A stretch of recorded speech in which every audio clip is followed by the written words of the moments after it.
안녕하세요. 저는 30대 후반에 접어든 아들을 하나 키우고 있는 주부이자 강인한 엄마입니다.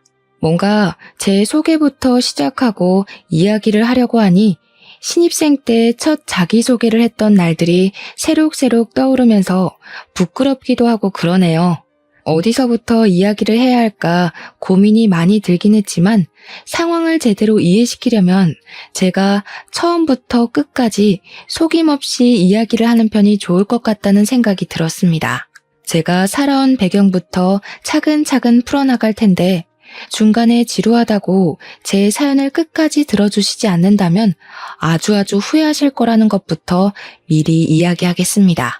그러면 제가 어쩌다가 이곳을 찾아와 임금님 귀는 당나귀 귀를 하게 되었는지 시작해 보도록 하겠습니다. 혹시 청취자 여러분들은 고물상을 운영하는 집에 대해서 어떻게 생각하시나요? 가난하고 더럽고 하루 벌어 하루 먹고 산다고 생각을 하시는 분들이 대부분일 거라 생각합니다. 하지만 그것은 폐지를 줍고 푼돈을 바꾸는 일을 하시는 분들이시고 고물상 자체를 운영하는 집들은 대부분 엄청난 알부자나 다름없습니다.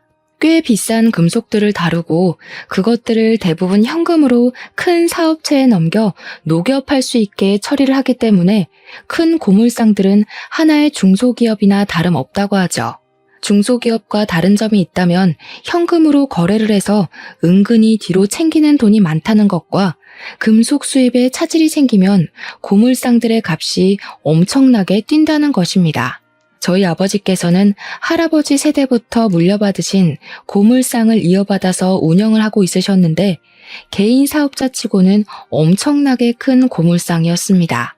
어릴 때는 저희 집이 고물상을 운영한다는 것을 한마디로 표현하자면 정말 쪽팔렸습니다. 우리 아빠는 이상한 집게발이 달린 큰 중장비를 이용해서 고물을 실어 날랐거든요. 다른 아빠들은 화려한 차를 타고 다니는데 우리 아빠는 항상 상처가 엄청나고 먼지에 뒤덮인 중장비를 끌고 다닌다는 게 못내 부끄럽고 싫었습니다. 사실 고물이라는 게 말맞다나 더럽고 오래되고 낡은 것들을 취급하다 보니 꼭 거지들의 소굴에서 사는 것 같은 기분이 들어서 부끄러워 친구들에게 꼭꼭 숨기고 다녔습니다. 더 어릴 적에는 우리 아빠가 일하는 곳이라고 고물상에 데려가서 술래잡기도 하고 놀았는데 그때마다 친구들 옷이 엄청나게 더러워지고 그랬거든요. 기름때가 묻기도 하고 더럽고 냄새가 나니까 친구들 부모님께서 저랑 놀지 말라고 하기도 하셨고 어느 날부터 친구들이 저를 피한다는 걸 알게 된 이후로 절대로 먼저 이야기를 하지 않았습니다.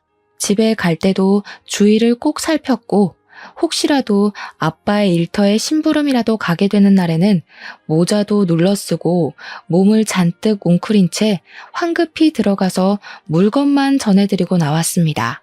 친구들이 알아봐야 소문만 더럽게 나지 저에게 이득이 되는 것이 하나도 없었으니까요.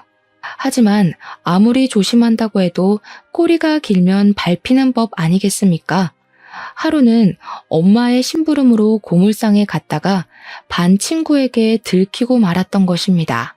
고물상에 들어가는 저를 보고 뭘 하나 싶어서 따라 들어왔다가 제가 아빠한테 달려가는 것을 보고 고물상집 딸이라는 것을 알게 된 것이죠. 평소에 저를 시기 질투했던 친구였기 때문에 다음 날부터 학교에 제가 고물상집 딸이라고 엄청난 거지라고 소문을 내고 다녔습니다. 어린아이들 눈에 고물을 취급하는 건 폐지 줍는 할머니와 다름이 없었기 때문에 제 자존심을 상하게 하는 일도 어마어마했습니다. 조별로 숙제를 해야 해서 준비물을 사와야 할 때도 하루에 3,000원 버는 집이 무슨 돈이 있겠냐고 너는 준비물 사오지 마 하고 배척을 하기도 했고요. 제 주위를 지나갈 때마다 고물 냄새가 나는 것 같다면서 저를 놀리기도 했었습니다. 그 나이의 아이들이 뭘 알겠습니까? 자연스럽게 저는 학교에서 왕따가 되었습니다. 저라고 뭐 억울하지 않았던 것은 아니었기 때문에 우리 집 잘 산다고 돈 많다고 항변을 해보기도 했지만 고지식하게 박혀있는 틀이라는 게 참 무섭더라고요.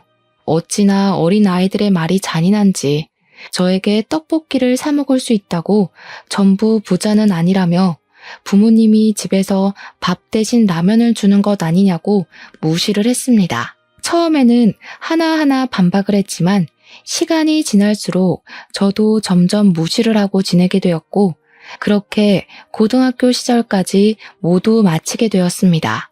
제가 대학을 가게 되고 본격적으로 돈이라는 개념과 사업체 운영에 대해 알게 되면서 우리 아빠가 엄청난 부자라는 걸 실감하게 되었습니다. 고물상을 하나 운영한다는 것이 웬만한 중소기업의 순이익에 맞먹는 돈을 번다는 것을 말입니다. 우리 아빠 차가 어릴 땐 비싼 건지 몰랐는데 커서 보니까 남들이 부러워하는 외제차라는 것도 알았습니다. 제가 뭐 차에 관심이 없었으니 그냥 그런 국산 차인 줄 알았죠 뭐. 그래도 대부분 고물상이라고 하면 가난한 이미지가 있었기 때문에 저는 대학에 들어가고 나서도 고물상집 딸인 것을 비밀로 하고 살았습니다. 여기 계신 청취자분들도 제가 이렇게 설명하지 않았다면 대부분 하루에 몇천 원 벌어서 먹고 사는구나 하고 생각하셨을지도 모르죠. 아무튼 저는 대학을 졸업하고 제가 회사에 취직을 하게 되었는데 취업 소식을 집에 알리자마자 부모님께서 아주 단단히 삐지셨습니다. 당연히 고물상 사업장을 물려받아야지 무슨 월급 200만 원 꼴랑 주는 회사에 들어가서 사서 고생을 하냐고 말입니다. 하지만 저는 어렸을 때부터 고물상 일이 죽기보다 싫었고 절대로 그 사업장을 물려받을 생각이 없었기 때문에 죽어도 싫다고 거절을 했습니다. 물론 그때는 제가 돈이라는 게 부족했던 적이 없었기에 돈의 노예가 되기 전이라 더 뻗댔던 것도 한몫했었습니다. 제 의지와 상관없이 고물상을 물려받으라고 강요를 하는데 어떤 20대 중반의 여자가 좋다고 물려받겠습니까? 더군다나 저는 커리어우먼에 대한 환상까지 있었습니다. 그럭저럭한 대학을 졸업해서 취직을 했으니 사실 대기업은 가당치도 않은 소리였고 그저 뻔한 중소기업에 입사를 해서 열정페이의 노예가 되었습니다. 제가 회사에 취직을 하고 한참 적응을 하고 있던 어느 날 우연히도 구내 식당에서 너무나 멀끔한 남자를 보고 관심을 가지게 되었습니다. 생긴 것이 너무나도 멀끔하고 이 중소기업에 저런 외모를 가진 사람도 존재할 수 있구나라는 생각을 하게 한 천상의 미모였다고나 할까요? 처음에는 밥을 먹을 때만 마주쳐서 혼자 곁눈질로 쳐다보다가 그 남자가 회사 감사팀에서 일을 하고 있다는 사실을 알게 되었습니다. 근데 이상하게도 너무 과묵한 남자인 겁니다. 제가 감사팀에 서류를 제출할 게 꽤 많아서 자주 오고 가고 했는데 그때마다 일부러 살갑게 말을 붙이려고 노력을 했었거든요. 보통은 여자가 먼저 사근사근하게 말을 걸면 관심이 없어도 대답을 해주기 망정인데 말도 안 하고 뭘 물어봐도 예, 아니요로만 대답을 하더라고요. 저한테 관심이 없어도 너무 없다는 걸 누가 봐도 알 수 있을 정도로 티를 내니까 들이대기도 전부터 사기가 딱 꺾이는 듯한 그런 마음이 들었습니다. 하지만 사람이 난관에 부딪히면 옥이라는 게 생기는 법 아니겠습니까? 저희 짝사랑은 멈출 줄 모르고 자꾸만 커지기 시작했습니다. 참 눈치도 없게 커져버린 제 마음을 졸이게 하면서 먹먹하게 하기도 하고 아무튼 저는 그 남자 때문에 가슴앓이를 하며 힘들어했습니다. 제가 그 남자만 보면 시선을 떼지 못하고 힐끔힐끔 쳐다보면서 안절부절 못하니까 우리 팀 주인님께서 저에게 슬쩍 그러시더라고요. 감사팀에 윤지혁 씨가 잘생기긴 했지? 저는 주책맞게도 바로 너무 잘생기셨다고 어쩜 저렇게 키도 크고 얼굴도 잘생기고 완벽할 수 있겠냐고 여자친구도 당연히 있겠죠? 하면서 말을 했습니다. 그러니까 주임님께서 피식 웃으시면서 아마 여자친구는 없을 거라고 단호하게 말씀을 하시더라고요. 너무 단호박처럼 말을 하셔서 뭔가 제가 모르는 게 있나 싶었죠. 그래서 은근슬쩍 그렇게 단호하게 말씀을 하시냐, 윤지혁 씨한테 뭐 있냐 하고 물어보니까 주임님이 저한테 윤지혁 씨랑 대화는 나눠봤냐고 하시더라고요. 생각해보니까 예 아니요 말고는 말을 들어본 적이 없어서 말해본 적 없다, 단답으로만 대꾸하시더라. 그 모습도 너무 철벽 치는 것 같고 안달이 난다고 했습니다. 이건 뭐 공공연한 비밀이긴 한데 윤지혁 씨가 말더듬이야. 말을 제대로 뱉질 못해. 그래서 감사팀에 입사한 게 너무 신기하다니까? 저는 진짜 입을 떡 벌리고 아무 말도 하지 못했습니다.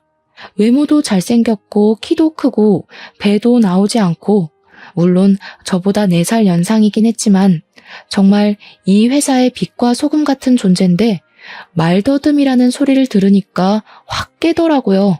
여자들이 관심을 가지고 달려들다가도 말더듬이라는 걸 알게 된 이후에 다들 나가 떨어진다고 했습니다. 저도 살짝 편견이라는 게 생기다 보니까 감사팀 일은 어떻게 하나 궁금했는데 말하는 것 빼고는 서류 정리가 거의 로봇에 가까운 완벽 수준이라고 하더라고요. 오차가 0.1%라도 있으면 다 잡아내는 걸로 유명하다고 하는데 능력까지 출중한데 말더듬이라는 게 너무나도 아쉬웠습니다. 저는 마음이 조금 식긴 했지만 내적 갈등이 생겼어요. 말더듬이면 뭐 어떠냐, 한번 만나라도 보고 싶다 하는 마음이요. 그러던 어느 날 제가 퇴근 후에 버스 정류장에서 버스를 기다리고 있는데 갑자기 예상치도 못한 폭우가 막 쏟아지는 겁니다. 오도 가도 못하고 버스 정류장에서 발만 동동 구르고 있는데 윤지혁 씨가 제 옆으로 오는 게 아니겠습니까? 저랑 업무적으로 자주 마주쳤으니 서로 이름 정도는 알고 있었고 제가 대화를 이어가고 싶어서 말을 몇 번 걸었던 적도 있었기에 저는 안녕하세요 하고 인사를 건넸습니다. 그러자 지혁 씨가 저를 빤히 보더니 입을 몇 번 달싹거리시더라고요. 혹시 우산 없어요? 하고 용기를 내서 말을 하시는데 진짜 말더듬이더라고요. 근데 뭐 제가 몰랐으면 놀란 티를 냈겠지만 이미 알고 있었던 사실이었기에 별로 놀란 기색을 나타내지 않았습니다. 그래서 그냥 평범한 일상 대화를 나누는 것처럼 우산이 없다, 오늘 예보에 비 소식이 없어서 따로 준비하지 않았다 하면서 대답을 했습니다. 제가 별 충격도 없이 편안하게 대꾸를 하니 지혁 씨도 내심 마음이 편해졌는지 저에게 또 이야기를 하시더라고요. 그럼 제 우산 쓰고 가실래요? 그럼 지혁 씨는요? 저는 비 맞아도 돼요. 그럼 안 되죠. 저는 튼튼해서 감기 잘 안 걸려요. 여기서 버스 타고 가면 돼요. 그러니까 지혁 씨가 저에게 택시를 타고 가는 건 어떠냐고 하시더라고요. 본인도 비 오는 걸 너무나도 싫어해서 택시를 타려고 하다가 저를 발견했다고 하더라고요. 택시 같이 타고 집 앞까지 내려줄 테니까 편하게 가라고 하는데 저도 회사 일에 지치기도 했고 나쁘지 않은 제안 같아서 고개를 끄덕였습니다. 제가 부모님이랑 사는 아파트 지하 주차장까지 굳이 택시로 데려다 주셔서 저는 덕분에 비 한 방울 맞지 않고 집으로 돌아올 수 있었습니다. 그런 사소한 배려가 너무 멋있고 좋더라고요. 순간 말더듬이면 어떤가 싶은 마음에 감사하다고 문자를 보냈습니다. 지혁 씨도 문자로는 말을 더듬지 않으니 소통하기 더 편한 것 같았습니다. 제가 또 이것저것 질문하고 대화를 이어나가는데 선수거든요. 상대방이 무조건 대답을 보낼 수밖에 없게 만드는 비법을 가지고 있는 사람이라 대화는 꼬리에 꼬리를 물게 되었습니다. 지혁 씨도 말이 아니라 문자로 대화를 하다 보니까 대답을 엄청나게 세심하게 보내주시더라고요. 저는 일부러 지혁 씨에게 용기를 내서 데이트를 하자고 과감하게 보냈고 어쩌면 당연하게도 지혁 씨는 데이트는 어려울 것 같다면서 저에게 거절의 의사를 표현하셨습니다. 순간 차였다는 부끄러움도 있었지만 이상하게 오기가 생겨서 지혁 씨에게 왜 데이트하기 싫은 거냐고, 혹시 말을 더듬어서 그런 거냐고 숨김없이 물어보았습니다. 저는 그런 거 전혀 신경 쓰지 않는다고 만약 지혁 씨가 그게 불편하고 신경이 쓰이면 우리 만나서도 문자로 대화를 하자고 쿨한 척 보냈습니다. 그러니까 예상도 전혀 하지 못했던 전화가 걸려오는 게 아니겠습니까? 문자는 꽤 했지만 통화는 처음인지라 떨리는 가슴을 부여잡고 전화를 받았습니다. 근데 지혁 씨가 그런 말을 하더라고요. 자기가 말더듬이라서 상처도 많이 받았고 사람들 사이에서 많이 치여서 힘들었었다고요. 저랑 대화를 나누는 게 즐겁고 편하고 좋았지만 막상 데이트를 하는 내내 자기가 말을 더듬으면 저도 떠날 것 같다고, 실망할 것 같다고요. 처음에 비 오는 날 말을 걸었을 때 대놓고 놀라는 티가 전혀 없어서 호감이 생기긴 했지만 자꾸 만나다 보면 자기가 부끄러워질 것이라고 이야기를 하더라고요. 순간 지혁 씨가 얼마나 사람들의 눈치를 보면서 자랐을지 안쓰럽기도 하고 그런 지혁 씨를 품을 여자가 하나도 없었다는 게 참 가슴 아팠습니다. 그래서 저도 요즘은 언어치료 같은 프로그램이 잘 되어 있지 않냐고, 지금이라도 노력해보면 호전이 될 수도 있으니 포기하지 말자고 했습니다. 혼자 치료를 받는 게 부끄럽다면 저랑 같이 하자고, 노력하면 완벽하지 못해도 나아질 수 있지 않겠냐고, 나는 지혁 씨가 부끄럽지 않으니까 만나보고 싶다고 했습니다. 제 저돌적인 고백이 지혁 씨에게 잘 먹힌 건지 저에게 수줍게 그럼 같이 노력해 줄 수 있겠냐고 하더라고요. 지혁 씨와 연애를 하면서 알게 된 사실인데 알아주는 명문대를 졸업한 아주 똑똑한 사람이었더라고요. 하지만 말을 더듬는 것이 어릴 때부터 지속되어 온 일이었고 대기업 면접을 볼 때마다 말을 더듬는 바람에 족족 떨어졌다고 하더라고요. 그래서 어쩔 수 없이 받아주는 중소기업으로 오게 된 것이고요. 집안에서는 당연히 명문대를 졸업한 아들이 대기업에 들어가지 못하자 엄청나게 실망을 하고 구박을 줬다고 하더라고요. 공부를 잘하면 뭐하냐, 어차피 말더듬인데 하면서요. 친척들까지도 병신이라면서 손가락질을 하면서 놀려대는 바람에 지혁 씨의 자존감은 완전히 무너져서 바닥을 찍었다고 했습니다. 지혁 씨에게는 형이 하나 있었는데 형이 똑똑하기는 했지만 지혁 씨보다는 좋은 대학을 나오지 못했고 뭐든 조금씩 뒤처지는 분이셨대요. 그래서 부모님은 자연스럽게 성적이 더 좋은 지혁 씨에게 기대를 걸게 되었고 그만큼 지혁 씨에게 실망도 크게 한 것이었습니다. 저는 그런 지혁 씨의 이야기를 듣고 나서도 별로 아랑곳하지 않았고 연애를 이어갔습니다.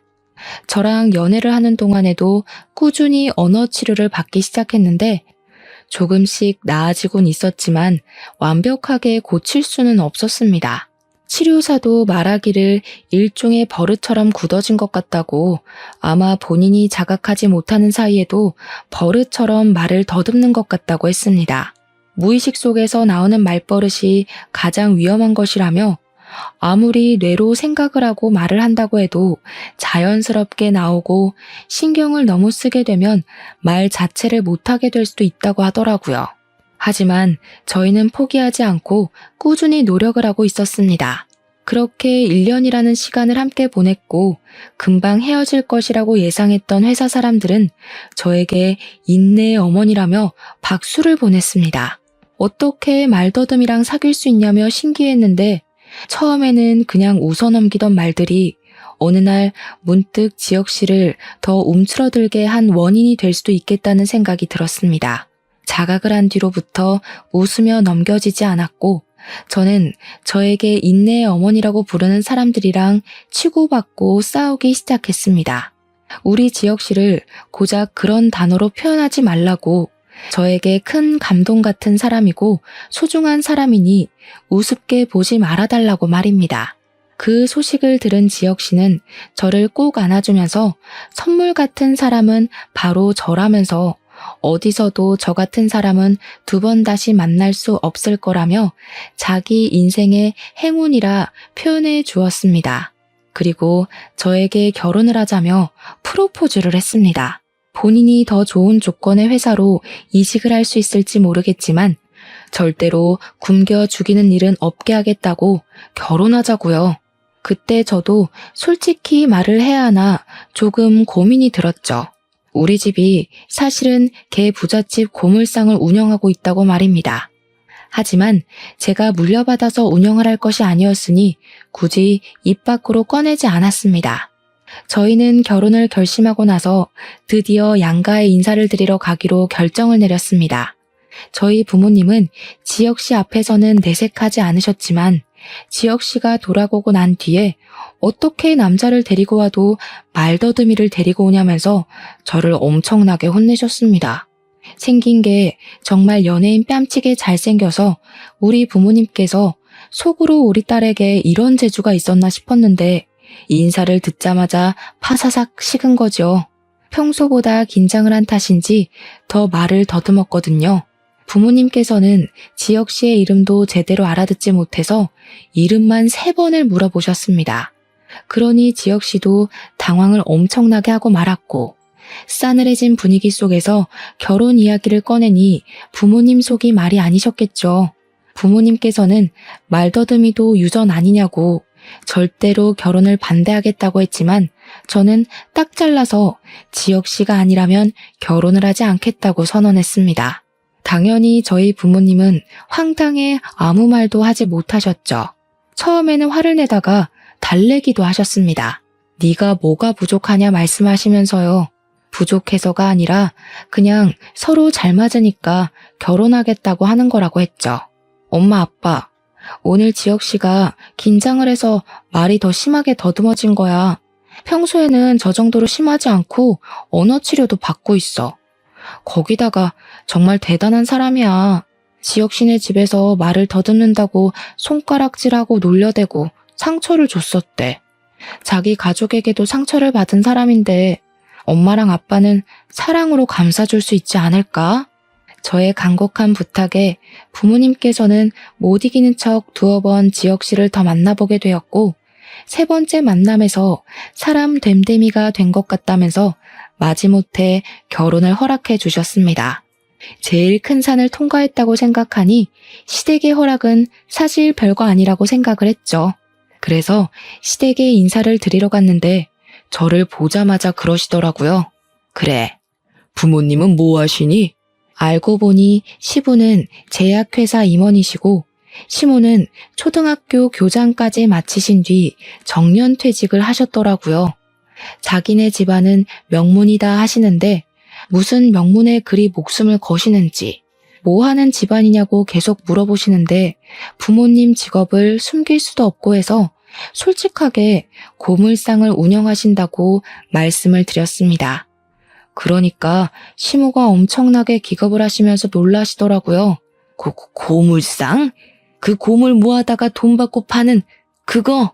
근데 처음에도 말씀드렸듯이 저희 집이 금속이나 철 이런 걸 다루기 때문에 고작 몇천 원 단위로 떨어지는 건 아니거든요. 순이익만 따지면 지금 다니는 회사만큼은 나올 것 같은데 몇천 원 취급을 하시면서 이야기를 하니 저도 더 설명하고 싶은 마음이 뚝 떨어지더라고요.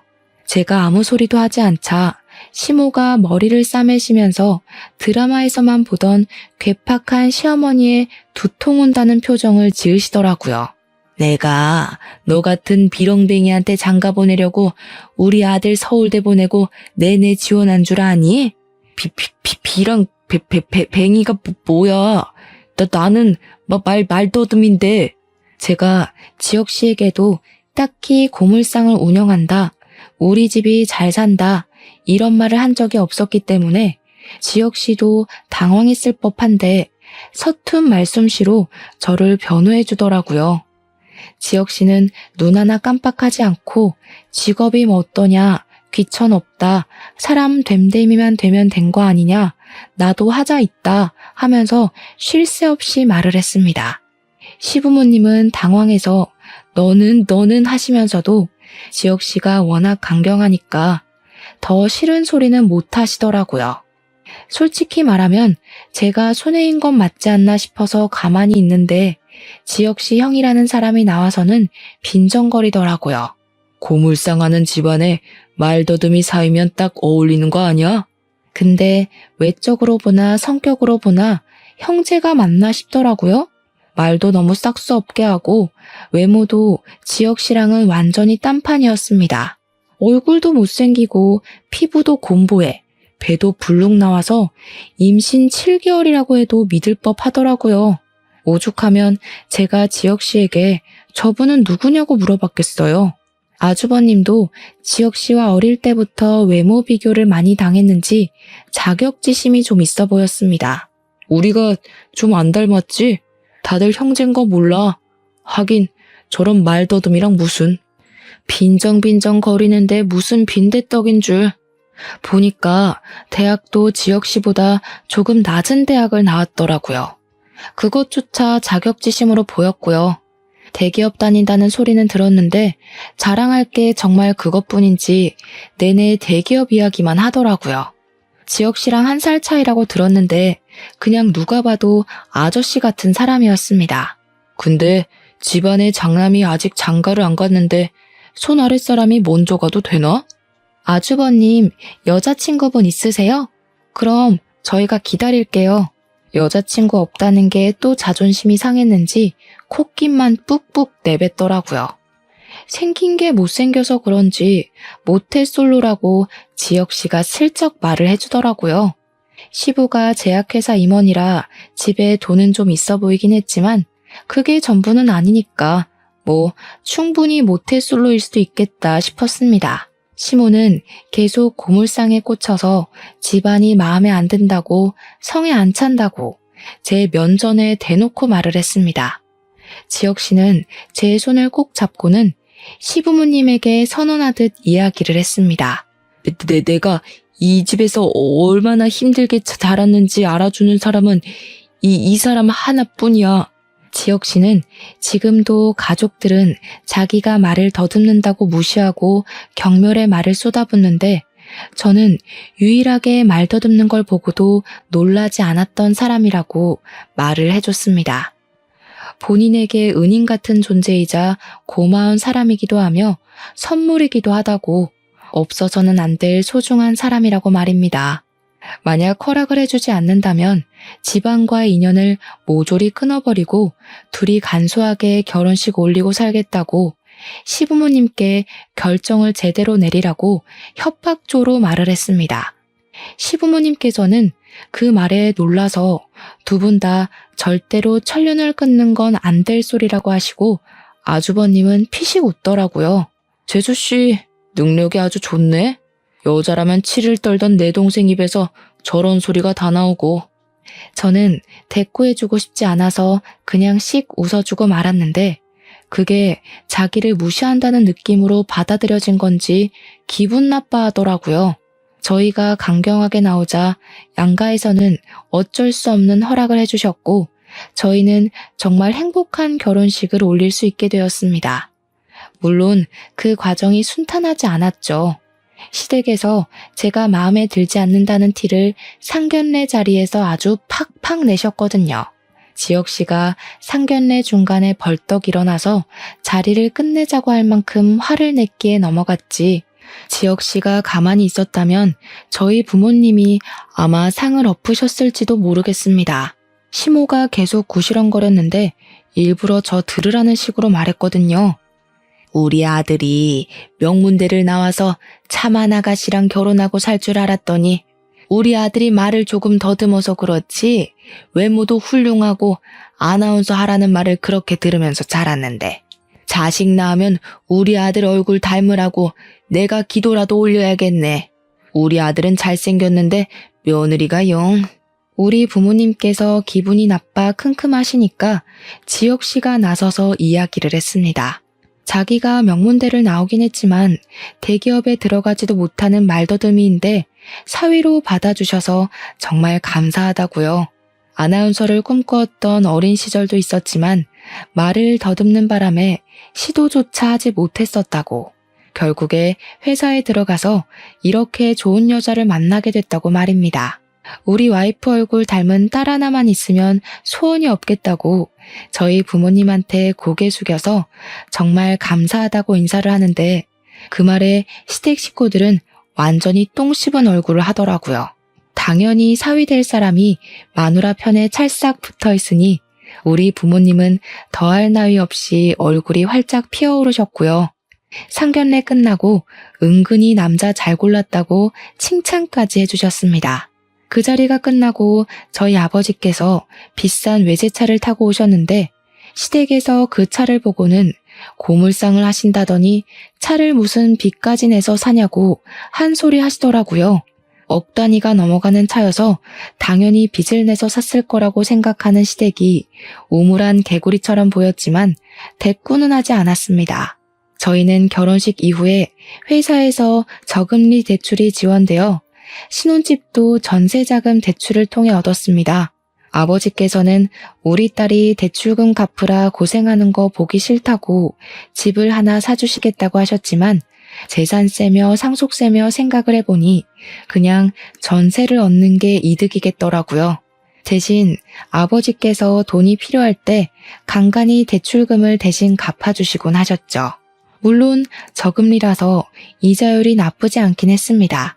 거기다가 명문 집안 운운하던 시댁에서 저희 신혼집에 아무것도 해주지 않으셨기 때문에 저도 굳이 저희 집에 뭘 해달라고 바라지 않았습니다.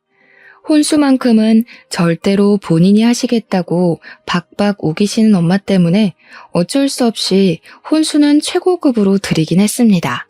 가전제품은 비싼 거 사야 오래 쓴다고 하셔서 추천받은 상품들로 드렸는데 확실히 예쁘기도 하고 성능도 좋더라고요.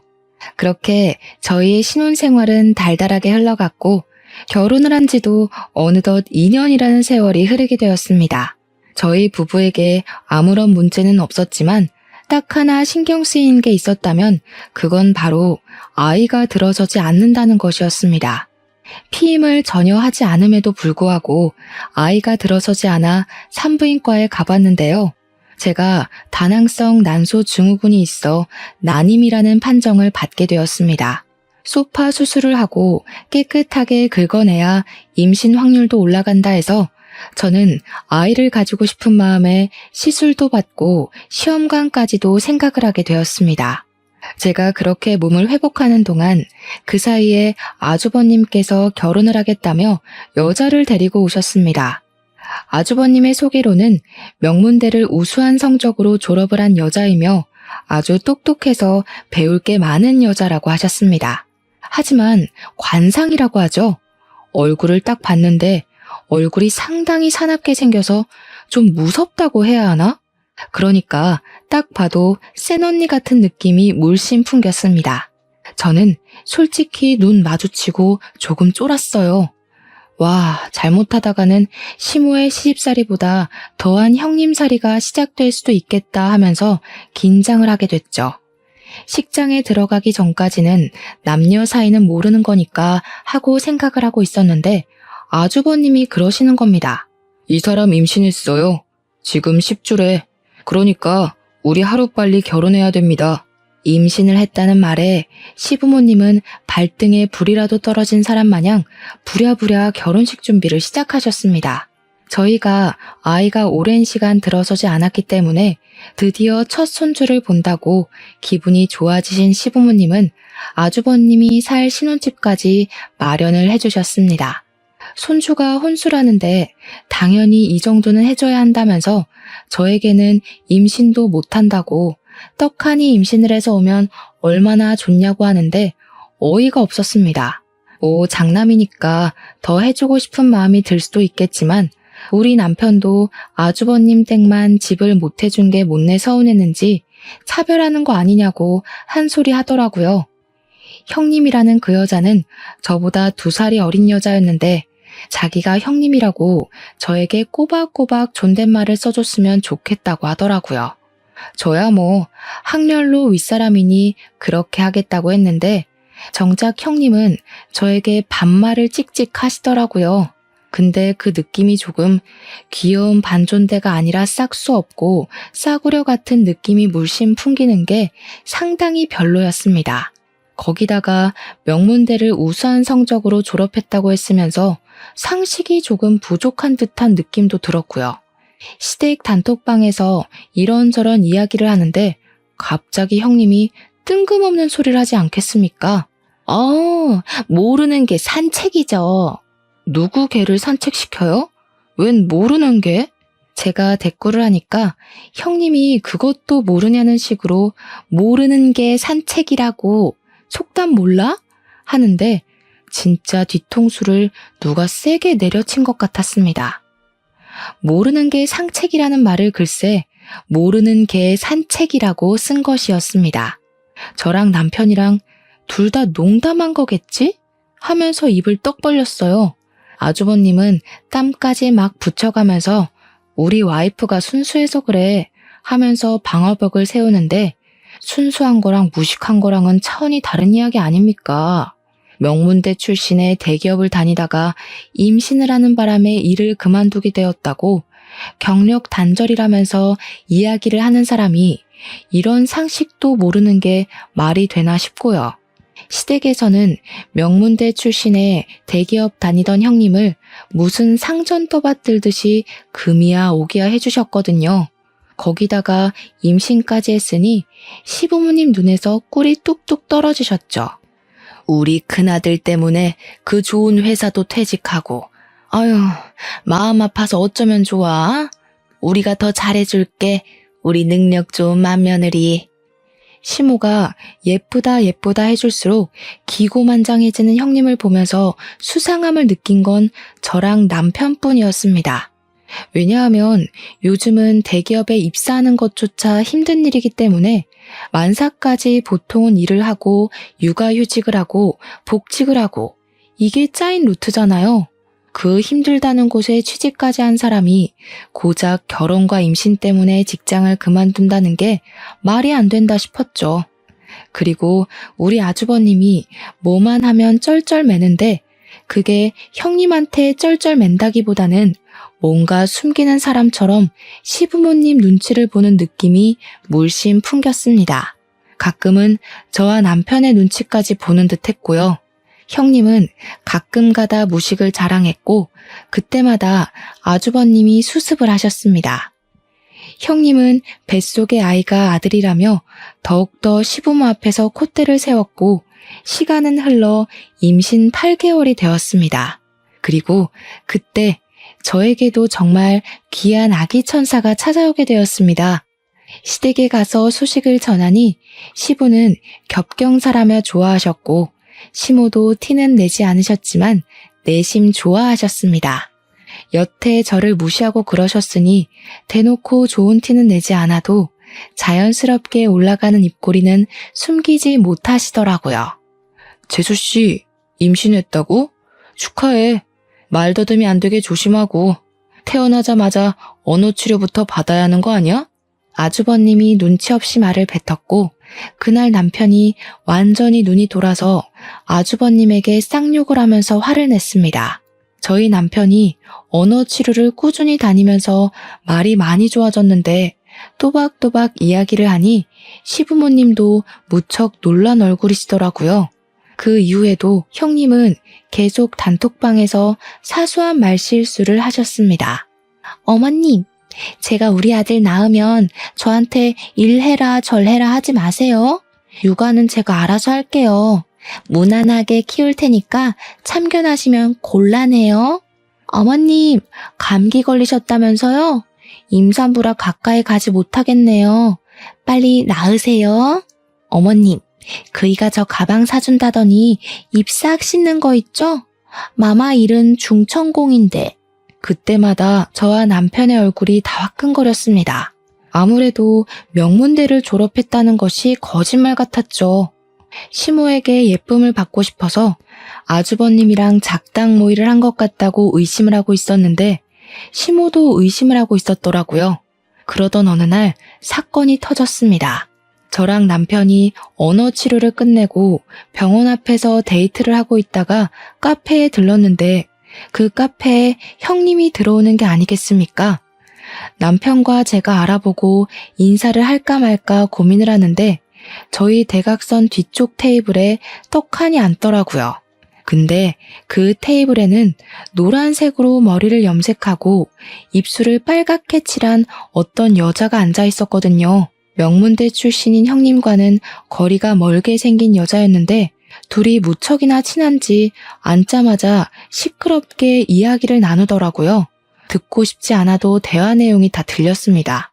야, 나 진짜 명문대에 대기업 다닌 척하느라 죽겠어. 남자들 꼬셨을 때처럼 연기 잘 좀 해봐. 너 그런 연기 엄청 잘하지 않았어? 그래도 봉 하나 제대로 잡았으니까 얼마나 다행이야. 그쪽 집안에 돈이 많아서 집도 해주고 그랬다며. 이제 너 술집에서 일할 일도 더 이상 없겠네. 나는 언제 때려치우냐? 너도 나처럼 물주 하나 잡어. 근데 얼굴이 너무 못생겨서 토할 것 같아. 뽀뽀도 하기 싫다니까.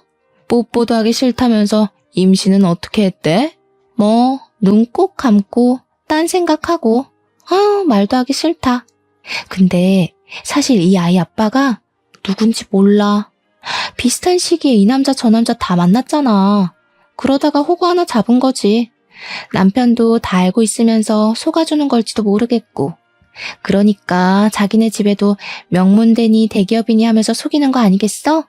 저랑 남편은 이야기를 듣다가 먹던 커피를 다 뱉어낼 뻔했습니다.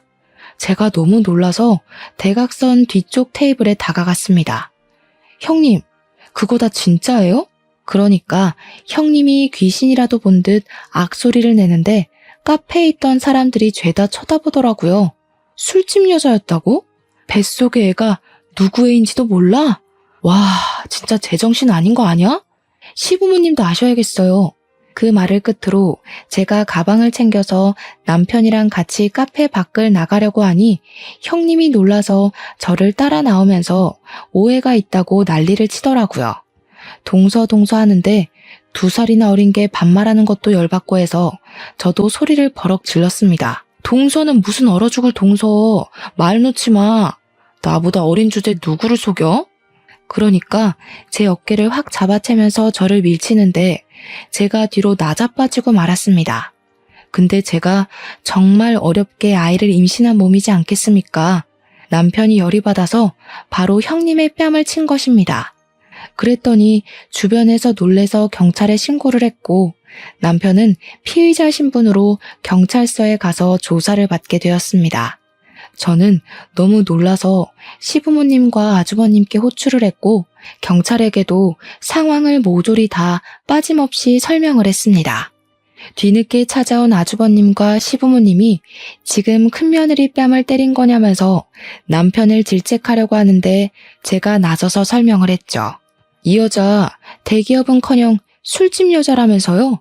뱃속의 애가 누구인지도 모른다는데 아주버님 알고 계셨어요? 뭐가 어쩌고 어째? 그게 진짜야? 그러니 아주버님이 사색이 되어서 아니 그게 하면서 말꼬리를 흘리더라고요. 아주버님도 정말 알고 계셨었나 봐요.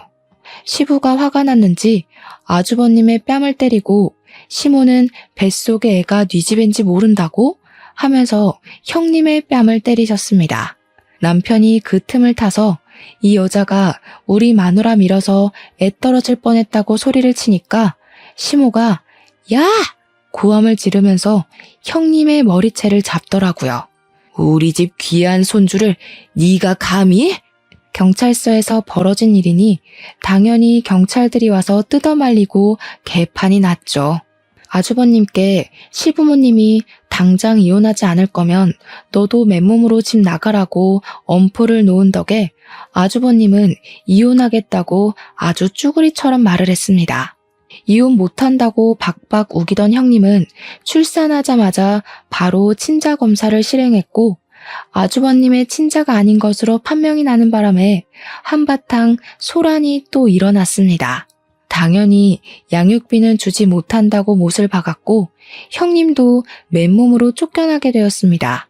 잘못했다고 비는 그 여자에게 대놓고 사기 결혼으로 소송까지 걸고 위자료를 뱉으라고 민사까지 걸어버렸습니다. 그 이후로 사건이 진행되는 동안 저는 무사히 아들을 출산했고요. 시모는 그 뒤로 제 눈치를 보면서 손주 얼굴 구경조차 못할까봐 저에게 설설 기고 있습니다. 저한테 진심으로 미안하다고 사과까지 하시더라니까요. 저는 개념 없는 아주버님 부부 덕분에 극진한 대접까지 받으면서 시부모님께 귀한 거 얻어먹으면서 잘 지내고 있고요. 남편이랑도 변함없는 애정을 쌓으며 행복하게 지내고 있답니다. 여러분들도 저만큼 행복한 나날이 가득하시길 바라면서 제가 앞으로 아들을 잘 키워낼 수 있도록 응원 부탁드립니다. 감사합니다.